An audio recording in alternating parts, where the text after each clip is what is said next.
Hello, this is Courtney at 5 Stitches Crochet again, where we keep things simple.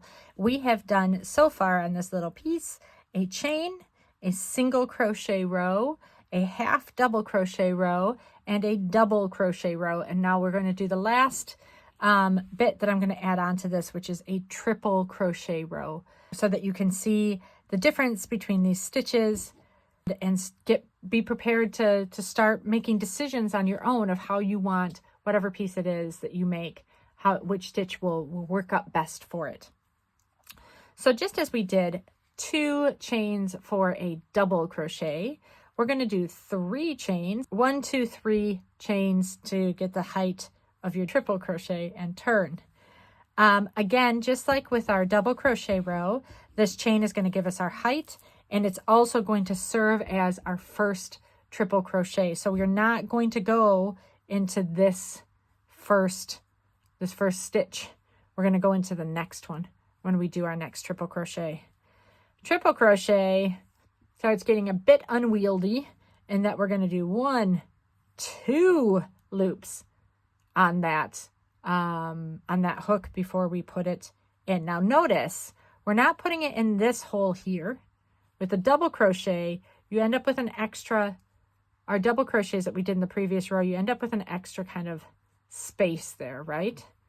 An extra piece of yarn going across here is what I mean.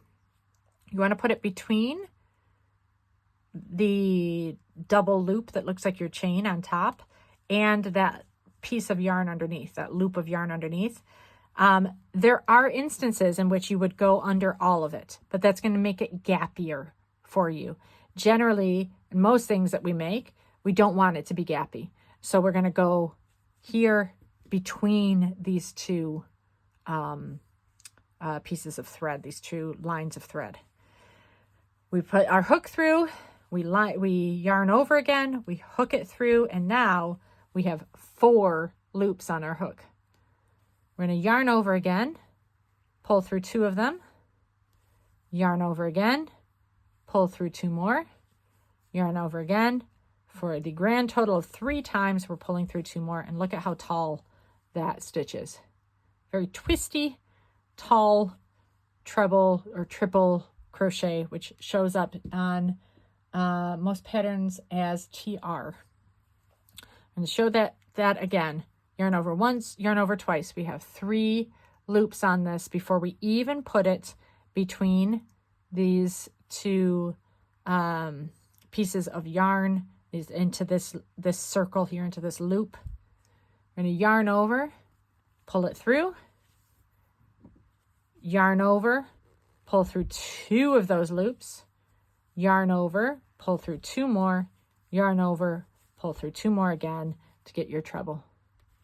I'm going to do that all the way across. Yarn over twice into the loop, yarn over, pull through, yarn over, pull through 2 stitches, yarn over, pull through 2 loops, yarn over, pull through 2 more, yarn over, pull through 2 more again. I'm going to start using correct terminology instead of just what seems easier for you to understand. Yarn over twice, put your hook into the next stitch, yarn over, pull through that stitch, yarn over, go through 2 loops, yarn over, go through 2 more, yarn over, go through the last 2. I think I got caught there. There we go. Oh, look at that. So every once in a while, you'll notice that something comes out looking a bit snaggly. You could leave it, but it's going to make it harder to work up the next row. So instead, I'm going to unravel. We also refer to this as frogging. I don't know why. Some people say it's because it sounds like a frog. I don't think it sounds like a frog at all. I grew up by a lake, and I've never heard a frog that sounds like this, but whatever. So I'm going to go back, yarn over twice, into the next stitch, yarn over, pull through, yarn over through 2, yarn over through 2 more, yarn over through the final 2, yarn over twice, into the next stitch, yarn over, pull through, yarn over, pull through, yarn over, pull through.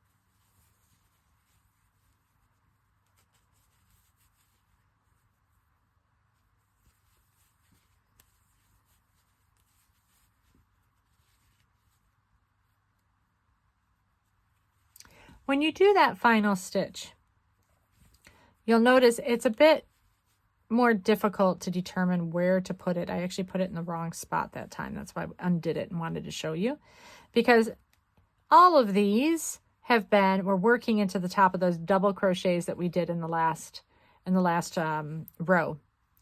In this final one, we're working into that 2 chain that we did that counted as our first double crochet in the last one. So, or when we do this next row, that final stitch will be the 3 chain that we did to represent our first initial triple crochet. So when we're working into this one, we want to count up our chain. We have 1, 2, and we're going to put our hook into that top chain. It's a bit tighter than these stitches across here because it's not a double crochet or a treble crochet. It is, or a triple crochet. It is a chain. So it's a bit more difficult to work through, but once we do, we work our triple in the same way that we would have. And there we go. There you have it. We have done now the main 5 stitches that I had promised that I would teach you. We've done our chain, our single crochet, our half double crochet, our double crochet, and our triple crochet. And with that, we can make so many things. Again, you'll notice that our single crochet is denser. You don't have as, look at how big those gaps are between those triple, as opposed to these single that you can hardly pull them apart. But they're also very squat. It would take a very long time to make, for example, a single crochet blanket. An excruciating amount of time to do that. A half double crochet is a bit taller. You get more height out of it. You work it up a lot faster, and the gap isn't so much, but you can see it's gappier than that single crochet. Our double crochet, in contrast, is much taller. We get more space out of it, but we also have bigger gaps. While in our triple crochet, we now have something that is quite tall, but also quite thin. So there's more of a gap between it.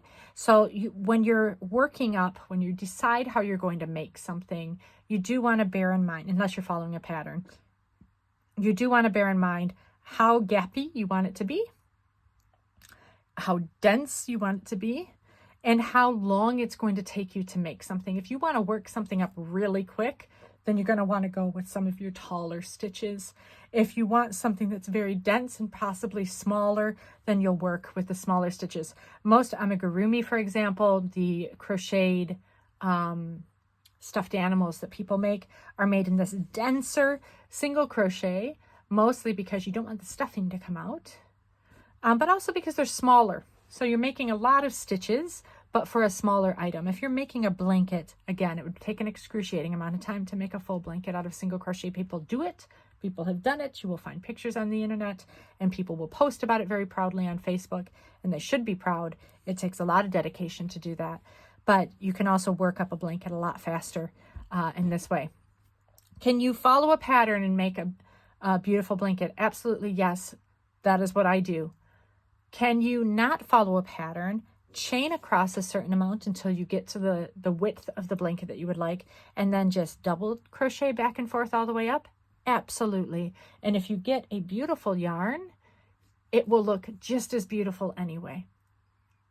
You don't need to have a lot of fancier crochet knowledge about different types of color change and stacked crochets and all of these things, or to even be able to work in the round or make a granny square. You don't need to be able to do any of that to make something beautiful. You can start simple, and I suggest starting simple and appreciating the simple beauty of crochet.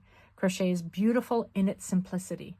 You don't need to complicate it to make something beautiful. So please do take these stitches and go off and start making something. I'm going to do one more video on this series, which is the slip stitch. The slip stitch is essentially a chain worked through. So I'm going to show you what I mean by that in the next video.